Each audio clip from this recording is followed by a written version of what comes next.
করেন? গজরূপ ধারণ করে। গজবেশ, গজরূপ।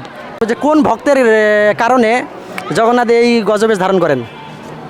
আমার নামটা মনে নেই প্রভু। নামটা মনে নেই তো কাহিনীটা জানা আছে, একটু বলেন কাহিনীটা আপনি। কাহিনী শুনি, আপনি বলেন। আমি তো বলবো গণেশ, এই গণেশকেই তিনি পরম ব্রহ্ম বলে জানতেন।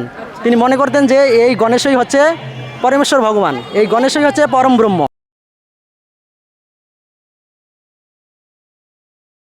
হরে কৃষ্ণ। হরে কৃষ্ণ।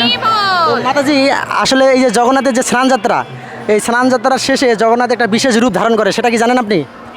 না দাদা, আমি এই সম্পর্কে একটু কমই জানি। জানেন?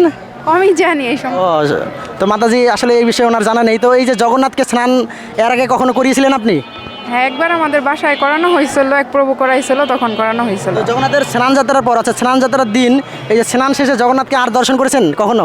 হ্যাঁ, করছি। কীরকম দর্শন করেছিলেন? কিরকম বলতে, তো মাতাজি হরে কৃষ্ণ, আপনি জগন্নাথকে দর্শন করেছিলেন স্নান শেষে? জি প্রভু, অনেকবার। তো এই জগন্নাথ কি বেশ ধারণ করেন? গজরূপ ধারণ করে। গজবেশ, গজরূপ। অসংখ্য ধন্যবাদ মাতাজিকে। জগন্নাথের স্নানের শেষে এই স্নান যাত্রার দিনে জগন্নাথ গজবেশ ধারণ করেন। তো এই জগন্নাথের যে গজবেশ, এই গজবেশের একটা কাহিনী রয়েছে, সেই কাহিনীটা কি জানেন আপনি? জি জানি। এই কাহিনীটা একটু আমাদের দর্শকদের সামনে আপনি বলবেন, বলেন। আসলে তো আপনাকে আরেকটা জিজ্ঞাসা করবো যে কোন ভক্তের কারণে জগন্নাথ এই গজবেশ ধারণ করেন? আমার নামটা মনে নেই প্রভু। নামটা মনে নেই তো কাহিনীটা জানা আছে, একটু বলেন কাহিনীটা আপনি। আপনি কাহিনী শুনি, আপনি বলেন। আমি তো বলবো, মাতাজি বলছে আমাকে বলার জন্য রিকোয়েস্ট করছেন, তো মাতাজির রিকোয়েস্টে আমি এখন আপনাদের সামনে এই বিষয়টা বলছি। তো এই যে গজবেশ, গজব মানে হচ্ছে মাতাজি, গজ মানে কি? হাতি না, হস্তি মানে হাতি, অর্থাৎ হাতির সুর, অর্থাৎ হাতির যে নাক বড়, হাতির সুরের মতো জগন্নাথ একটা মানে তারও কি সুর বড় হয়, নাকটা বড় হয়ে যায়, মানে গণেশের মতো বেশ ধারণ করেন, তাই তো? তো এই বেশটার নাম হচ্ছে গজপতি বেশ। তো একজন গণেশ ভক্ত, মহান গণেশ ভক্ত ছিলেন গণপতি ভট্ট, তার নাম ছিল, একজন গণেশ ভক্ত ছিলেন, তার নাম ছিল গণপতি ভট্ট। তো এই গণপতি ভট্ট অনেক বড় গণেশ ভক্ত ছিলেন। তো এই গণেশ ভক্ত থাকার কারণে তিনি গণেশকেই, অর্থাৎ যে তার যে আরাধ্য দেব গণেশ, এই গণেশকেই তিনি পরম ব্রহ্ম বলে জানতেন। তিনি মনে করতেন যে এই গণেশই হচ্ছে পরমেশ্বর ভগবান, এই গণেশই হচ্ছে পরম ব্রহ্ম। তো এরপর সেই গণপতি ভট্ট এই স্নান যাত্রার দিনে তিনি শুনলেন যে জগন্নাথের সেই পুরীধামে যে জগন্নাথের স্নান যাত্রা উৎসব পালন হবে, সেখানে অনেক লোক জগন্নাথকে দর্শন করার জন্য যাচ্ছে।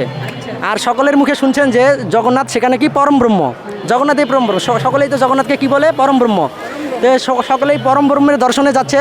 তো গণপতি ভট্ট তিনি মনে করলেন যে যেহেতু আমিও গণেশের ভক্ত, আমার পরম ব্রহ্ম হচ্ছে গণেশ, তো উনি মনে করলেন আমি সেই পরম ব্রহ্মের দর্শনে যাব, স্নানযাত্রা অনুষ্ঠানে পুরীধামে যাব।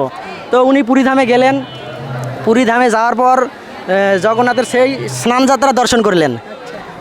তো সেই স্নানযাত্রা দর্শন করার পর তিনি দেখলেন যে এই জগন্নাথ বলদেব সুভদ্রা মহারানীর বিগ্রহ। তো এই বিগ্রহ দেখে তিনি কি ভাবলেন যে এটা তো পরম ব্রহ্ম নয়, কেননা তিনি পরম ব্রহ্ম বলে কাকে জানতেন? গণেশকে জানতেন, কেননা তিনি গণেশের ভক্ত ছিলেন এবং গণেশকেই পরম ব্রহ্ম বলে জানতেন। তিনি জানতেন যে পরম ব্রহ্মের রূপ হচ্ছে এরকম, তার নাক থাকবে বড়, এরকম বড় সুর থাকবে, দাঁত থাকবে বড়, অর্থাৎ গণেশের মতো। তো সেটাকেই তিনি পরম ব্রহ্ম বলে জানতেন। তো এরপর তিনি সেই জগন্নাথের রূপ দেখে দুঃখিত হলেন।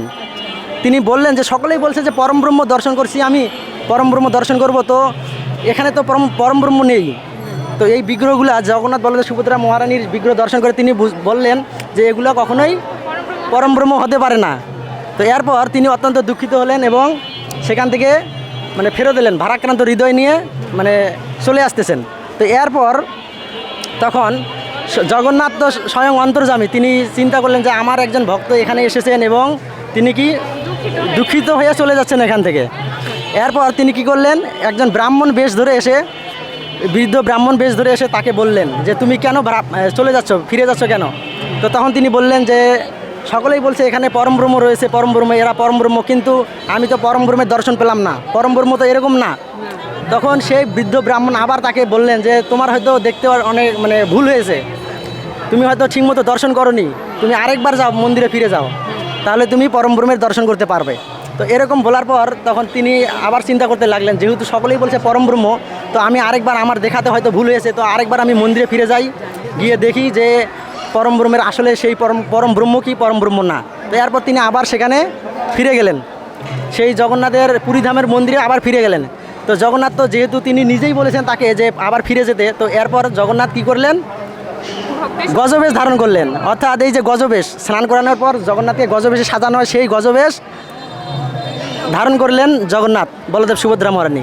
তো এই বেশ ধারণ করার পর তিনি এসে কি দেখলেন, যে আসলেই সেটাই হচ্ছে পরম ব্রহ্ম। অর্থাৎ তিনি আবার ফিরে এসে দেখলেন যে গণেশের মতো বিগ্রহ হয়ে গেছে জগন্নাথ বলদেব সুভদ্রা মহারানীর বিগ্রহ। তো এরপর তিনি দেখলেন যে সেখানে কি পরম ব্রহ্ম রয়েছে। তারপর সেখানে তিনি অজ্ঞান হয়ে গেলেন, মূর্ছা হয়ে গেলেন।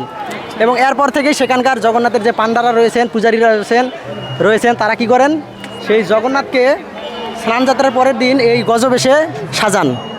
তো বুঝতে পারছেন মাতাজি? জয়গুরু, হ্যাঁ।